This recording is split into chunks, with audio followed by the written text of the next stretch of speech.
Start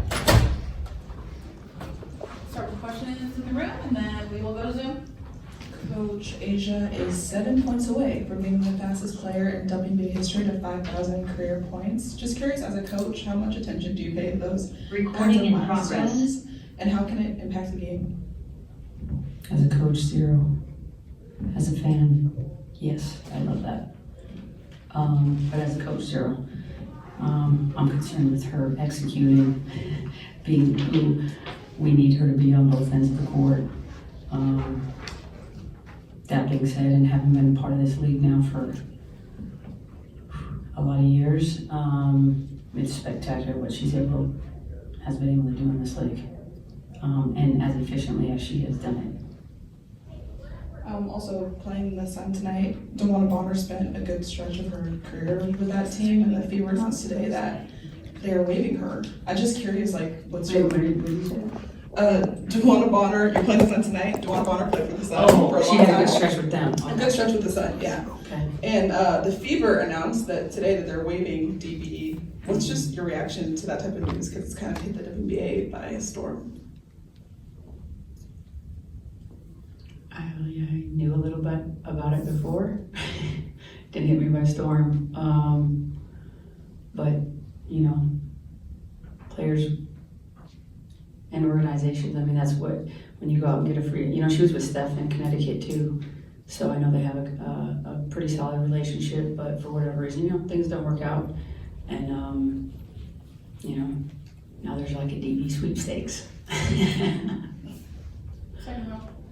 Just to go back about Asia Wilson, Coach, what is your favorite part of her game, and what part of her game do you think still gets overlooked?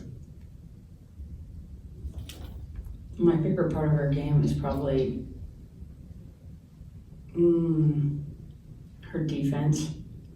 I think she makes really impactful statements on the defensive end. Obviously, her scoring is off the charts,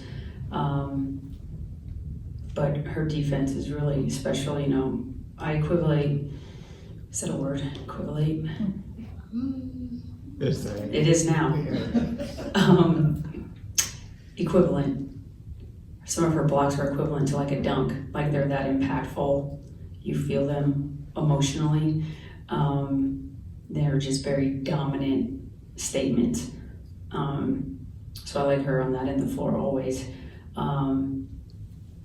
You know, and then I think it's always I stop and go in slow motion a lot when I'm watching her defensively, because she even had to play, you know, the last game.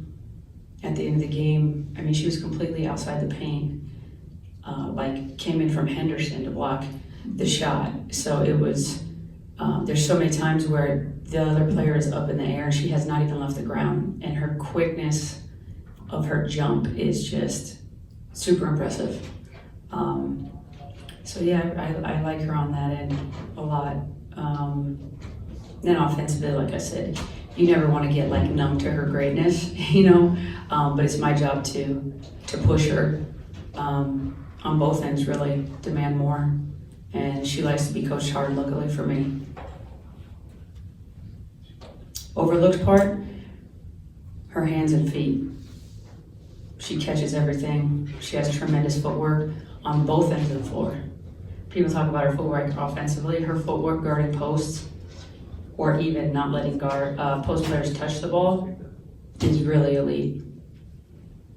Thank you, Coach. Broadcasters, anything? Good. We'll go to John on Zoom. John?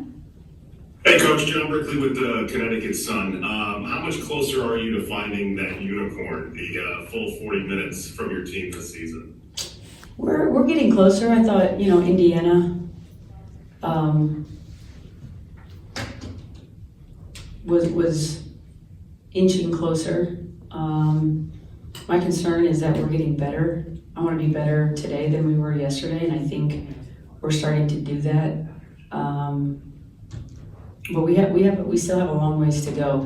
But start with playing hard and playing a full 40 minutes. That will help us a lot.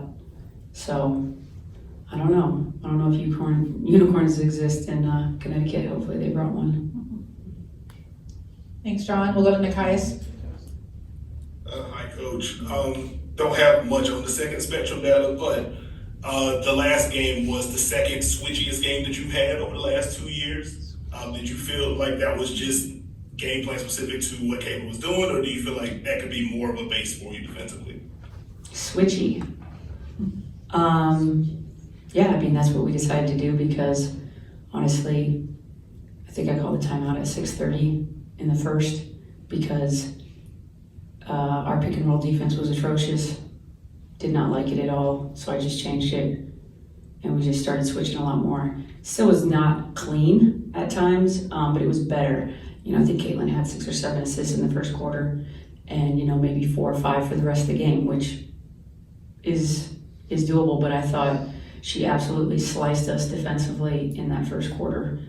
So we had a strong attention to detail with that and did a better job. But yeah, we ended up switching a lot, probably a lot more than I wanted to. I wasn't looking to switch, you know, Sydney Colson pick and rolls with Aaliyah Boston. I didn't want to do that. However, I thought they did buy in better to what we were asking them to do and executed it better. And we had a lot better defensive moments out there in that second half and even second quarter. Got you. Thank you. Mm-hmm. We'll end with Willie. Becky, I know Callie asked you earlier about Asia and this upcoming milestone. It's always with a player that's current in the league premature to talk about GOAT status, if you will, or one of the greatest or most special. But with what Asia's already doing, you played at a time with some of the greatest of all time. Where is she already? I mean, she's, to me, already in the top of the conversation. She's already done stuff that nobody's done in the sense of 3 MVPs, a unanimous MVP. Nobody's done that. We got to win a few more championships, which she's very well aware of, to cement it. You know, when she hangs her shoes up, we'll be talking about the greatest ever.